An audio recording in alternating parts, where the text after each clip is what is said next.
Ready. বিসমিল্লাহির রহমানির রহিম। আসসালামু আলাইকুম। আমি ফাহমিদা ইয়াসমিন, ঠাকুরগাঁও সরকারি মহিলা কলেজ আয়োজিত অনলাইন ক্লাসে তোমাদের স্বাগত জানাচ্ছি। আশা করছি সবাই ভালো আছো, আমিও ভালো আছি। আজকে আমাদের গত ক্লাসে আমরা ব্যবসায় সম্পর্কে ধারণা নিয়েছিলাম। ব্যবসায় সম্পর্কে ধারণা নিতে গিয়ে আমরা জেনেছি ব্যবসায়ের সাথে সম্পৃক্ত বিভিন্ন বিষয় সম্পর্কে, যেমন শিল্প, বাণিজ্য, প্রত্যক্ষ সেবা। এই তিনটি মিলিয়ে আমাদের একটি ব্যবসায়ের বৃহৎ পরিসর। আমরা জানি ব্যবসায় হচ্ছে মুনাফা অর্জনের উদ্দেশ্যে সকল বৈধ কার্যক্রমকে আমরা ব্যবসায় বলে থাকি। এই ব্যবসায়ের মধ্যে যেই আসছে শিল্প সম্পর্কেও আমরা ধারণা নিয়েছিলাম। শিল্পটা কি? আমাদের শিল্প হচ্ছে প্রকৃতি থেকে বিভিন্ন ধরনের পড়ে থাকা সম্পদগুলো আহরণ করে মানুষের ব্যবহার উপযোগী পণ্য তৈরি করাকে বলা হচ্ছে শিল্প। তাহলে শিল্পর ক্ষেত্রে আমরা জেনেছি শিল্প কি, শিল্পের বৈশিষ্ট্য। কিন্তু বাংলাদেশে এই শিল্পের কিছু সমস্যা আছে। সেই শিল্প সমস্যা এবং সম্ভাবনা নিয়ে আজকে আমরা জানব বাণিজ্যের যে সকল সমস্যা আছে সেই সমস্যাগুলো কি এবং সম্ভাবনা, বাংলাদেশে এই বাণিজ্যের সম্ভাবনা কি সেগুলো আমরা জানবো প্রত্যক্ষ সেবার সমস্যা এবং সম্ভাবনা। আচ্ছা, আমাদের আমরা শিল্প জানি প্রাকৃতিক সম্পদ আহরণ করে মানুষের ব্যবহার উপযোগী পণ্য তৈরি করাকে বলা হচ্ছে কি শিল্প। তাহলে এই শিল্প, আমাদের বাংলাদেশের এই শিল্পের সমস্যাগুলো কি? সমস্যাগুলো হচ্ছে উন্নত প্রযুক্তির অভাব। উন্নত প্রযুক্তি বলতে বোঝায় আমাদের দেশে বিভিন্ন যন্ত্র বা মেশিনের অভাবে আমরা সহজে কোনো পণ্য তৈরি করতে পারছি না। আমাদের বাইরের দেশ থেকে ভালো ভালো মেশিন নিয়ে আসে, উন্নত প্রযুক্তির মাধ্যমে পণ্য উৎপাদন করতে হচ্ছে। সেই বিধায় কি হচ্ছে, আমাদের কস্টটা পণ্যের মূল্য বেড়ে যাচ্ছে। অদক্ষ ব্যবস্থাপনা, আমাদের দেশে এখনো ব্যবস্থাপনার দক্ষ হয়ে উঠতে পারেনি। তাই আমরা বলতে পারি যে অদক্ষ ব্যবস্থাপনার কারণে শিল্প অগ্রগতিটা এখনো সেরকমভাবে সম্ভব হয়নি। মূলধন জনিত সমস্যা, বাংলাদেশের শিল্প বলতে একটা বৃহৎ পরিসরকে বোঝাচ্ছে, যেখানে মূলধনের প্রয়োজনীয়তাটা অনেক বেশি। তাই অপর্যাপ্ত বা স্বল্প মূলধন নিয়ে একটি শিল্প প্রতিষ্ঠান গড়ে তোলা সম্ভব হচ্ছে না। এই শিল্প প্রতিষ্ঠানের জন্য যখন প্রয়োজন হচ্ছে অনেক মূলধনের, তখনই মানুষ ব্যাংক, বীমা বা বিভিন্ন আর্থিক প্রতিষ্ঠানের সম্মুখীন হয়, কিন্তু সেখানে গিয়ে তারা সহজে ঋণ নেওয়ার সুযোগ সুবিধাটা পাচ্ছে না। দক্ষ উদ্যোক্তার অভাব, বিভিন্ন সমস্যার কারণে অনেকেই দক্ষ উদ্যোক্তা হয়ে শিল্প পরিচালিত করতে পারছেন না। তারপরে ঝুঁকি গ্রহণে অনীহা। আমাদের দেশে বেশিরভাগ মানুষই কোনো কাজ করতে গেলে দেখা যাচ্ছে যেটাতে ঝুঁকি আছে সেই কাজটা সহজে করতে চায় না। তাই শিল্প প্রতিষ্ঠানের সমস্যাগুলোর কারণ হচ্ছে একটি যে ঝুঁকি গ্রহণে অনীহা প্রকাশ করে থাকে। কাঁচামালের অভাব, আমরা যদি কোনো পণ্য উৎপাদন করতে চাই, দেখা যায় যে যেই পণ্যটা আমরা উৎপাদন করব সেটার জন্য যে প্রয়োজনীয় কাঁচামালগুলো দরকার সেগুলো আমরা হাতের নাগালে পাই না। তখন আমাদের কি করতে হয়, এগুলো বাইরে থেকে নিয়ে আসতে হয় বা অন্য কোনো উপায়ে সংগ্রহ করতে হয়। যে কারণে পণ্যের যে মূল্যটা সেটা বেড়ে যায়, আর উৎপাদন কার্যক্রম সেটাও ব্যাহত হয়। তাই কাঁচামালের অভাবে শিল্প জাতীয় পণ্য উৎপাদন খুবই সমস্যার একটি কারণ। রাজনৈতিক অবস্থা, যদিও বর্তমানে আমাদের রাজনৈতিক অবস্থা একটু স্থির, হরতাল, অবরোধ এগুলো নেই, তবে যে বিগত সময়গুলোতে হরতাল অবরোধের কারণে আমরা যে বাংলাদেশের যে অবস্থাটা পিছিয়ে গেছে সেটা এখনো আমরা সামনে এগোতে পারছি না। ওইটার যে প্রভাবটা এখনো আমাদের কাটিয়ে ওঠা সম্ভব হয়নি। যদি এই সমস্যাগুলো আমরা সমাধান করতে পারি তাহলে ভবিষ্যতে আমাদের বাংলাদেশে এই শিল্পের কিছু সম্ভাবনা আছে। যদিও সরকার বিশেষভাবে কিছু নীতি গ্রহণ করেছেন যেন শিল্পটা বাংলাদেশে ভালোভাবে কার্যক্রম পরিচালনা করা যায়, শিল্পের কার্য। যেমন সরকারি নীতি বলতে বোঝাচ্ছে আমাদের বাংলাদেশে সরকারি নীতি সরকার শিল্পের পরিবেশ বান্ধব বিকাশ ও উন্নয়ন ত্বরান্বিত করতে সমন্বিত পদক্ষেপ নিয়েছে। দেশের শিল্পায়নের গতিকে বেগবান করতে শিল্পনীতি 2016 ঘোষণা করা হয়েছে। তার মানে সরকার শিল্পনীতি ঘোষণা করে ফেলেছেন। এরপরে বলেছেন সরকারি উদ্যোগ।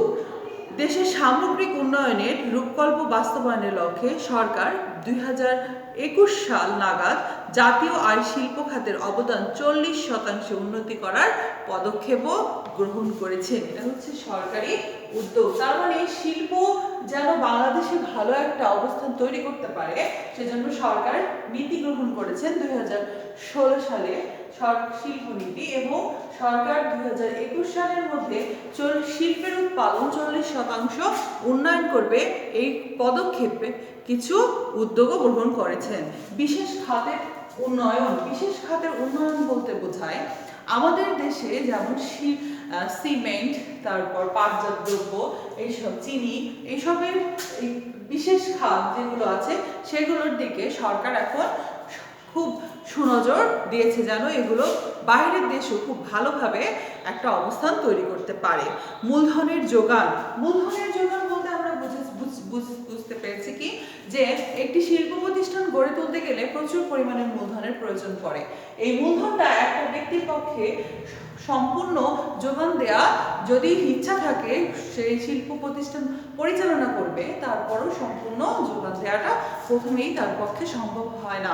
তখন সে কি করে, সে বিভিন্ন বীমা বা ব্যাংকের কাছে গিয়ে আর্থিক সুবিধা বা আর্থিক প্রতিষ্ঠানের কাছে গিয়ে আর্থিক সুবিধা গ্রহণের চেষ্টা করে।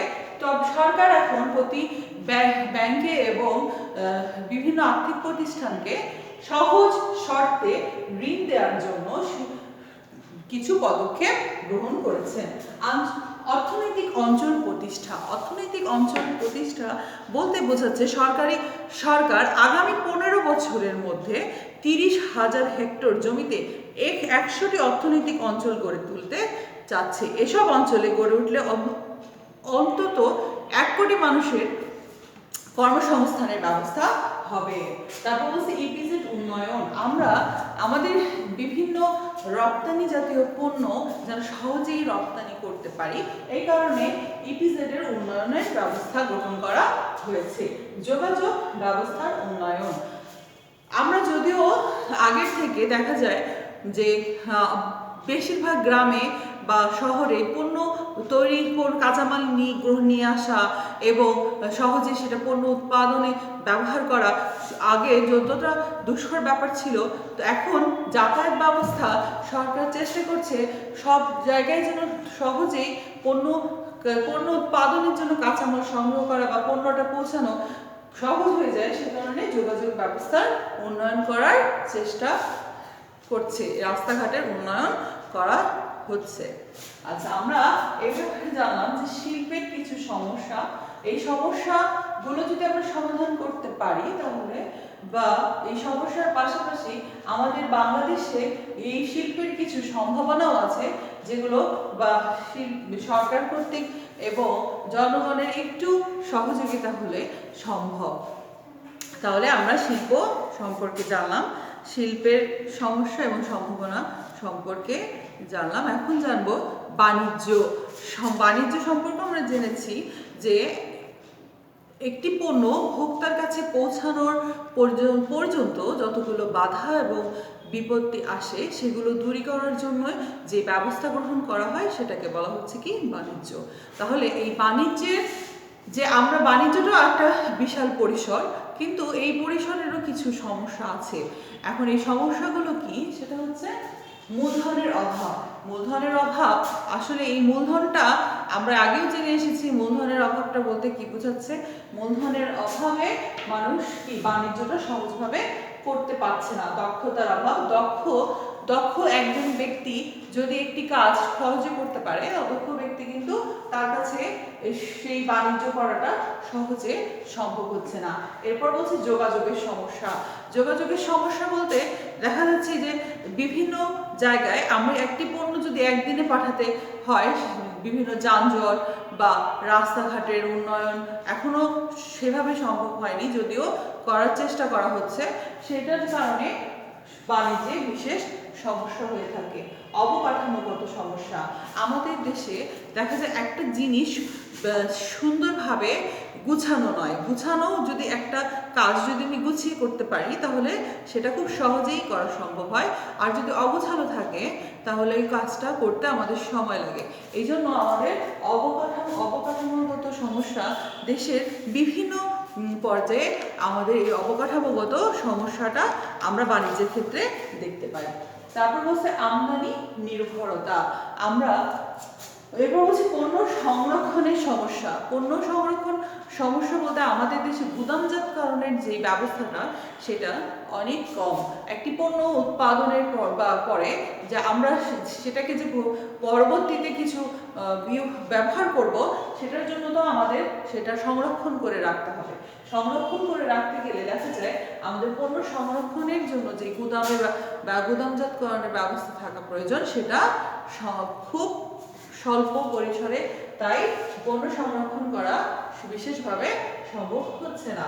এরপর আমদানি নির্ভরতা।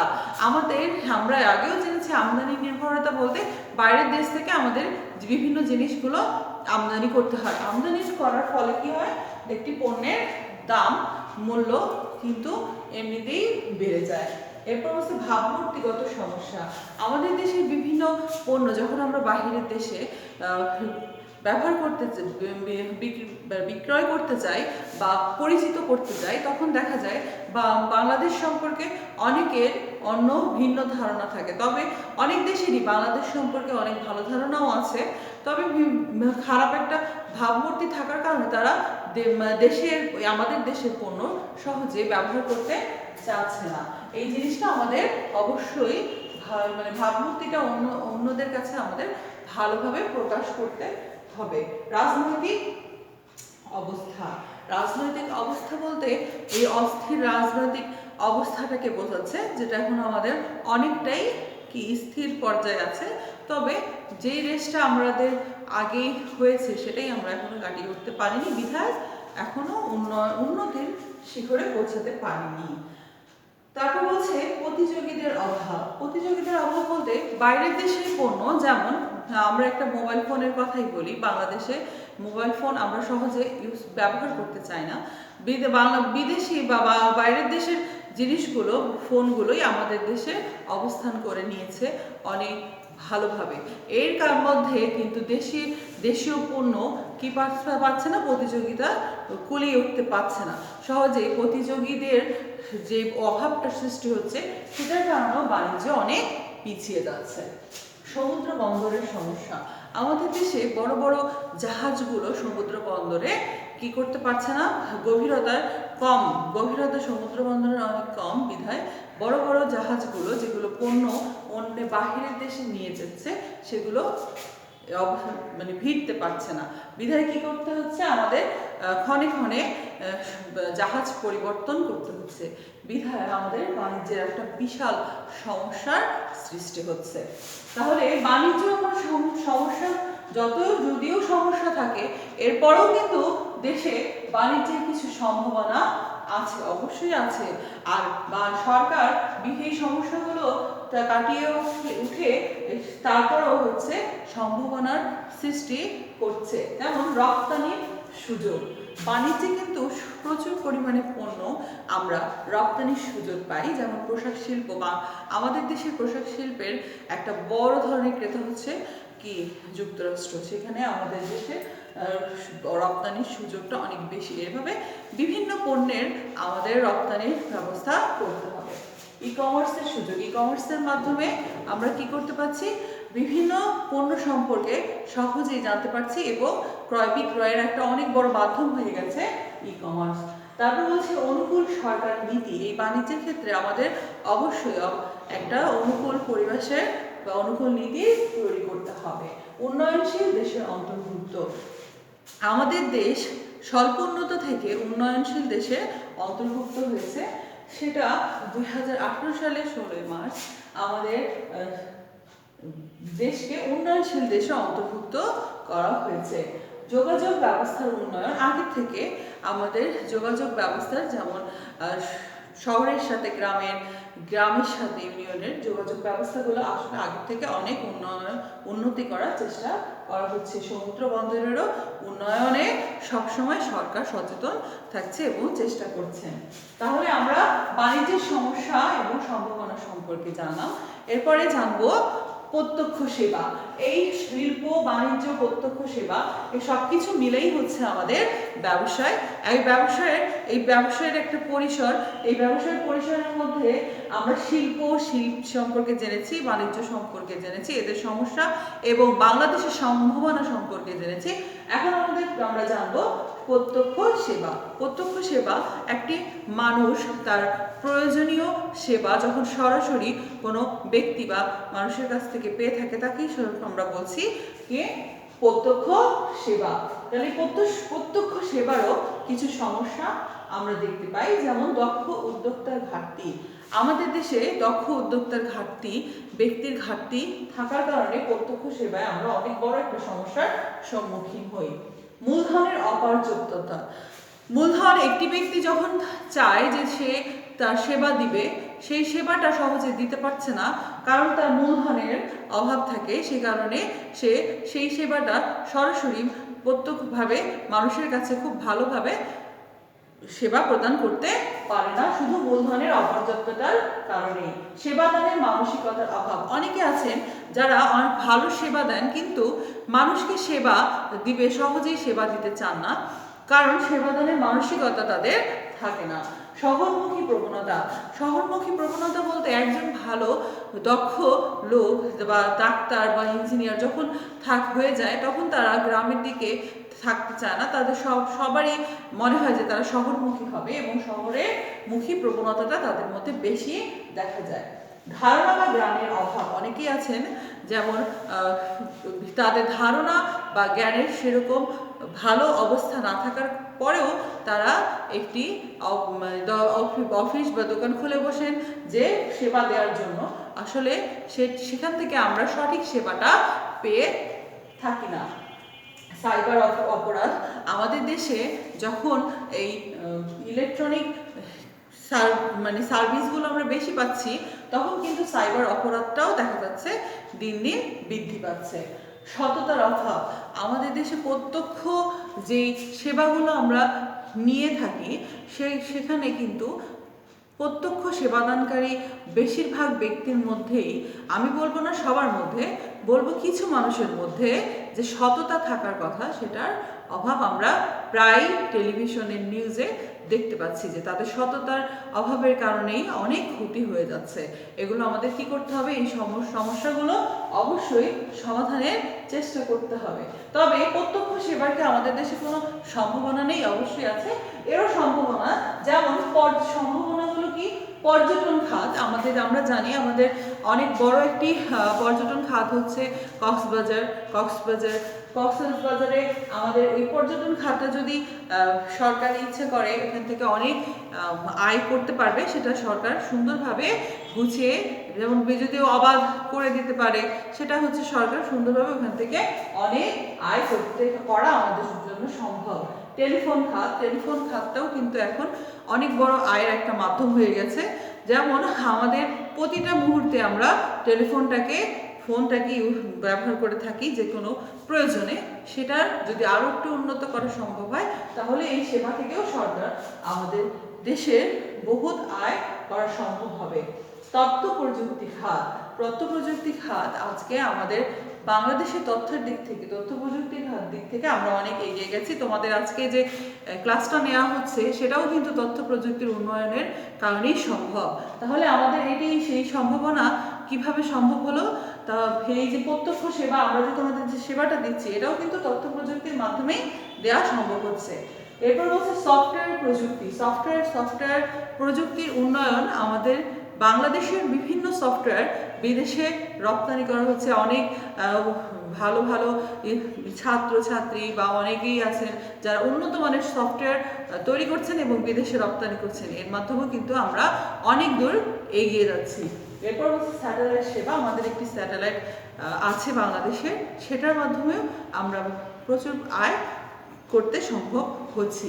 তাহলে প্রত্যক্ষ সেবা যে সমস্যাগুলো আছে সেগুলো যদি আমরা আরো ভালোভাবে সমাধান করতে পারি, তাহলে এর যে সম্ভাবনা, এই সমস্যা সমাধানের পরেও এর সম্ভাবনার মাধ্যমে আমরা আরো এগিয়ে যেতে পারি। আচ্ছা, আজকে আমাদের যেই টপিকসগুলো ছিল সেগুলোর মধ্যে শিল্প, বাণিজ্য, প্রত্যক্ষ সেবা, সমস্যা এবং সম্ভাবনা, এগুলো সম্পর্কে আমরা জানলাম। নেক্সট দিনে আমাদের বাকি যে অংশটুকু আছে আমরা সেটা শেষ করে ফেলবো ইনশাল্লাহ। সবাই ভালো থাকো, সুস্থ থাকো। আসসালামু আলাইকুম, আল্লাহ হাফেজ।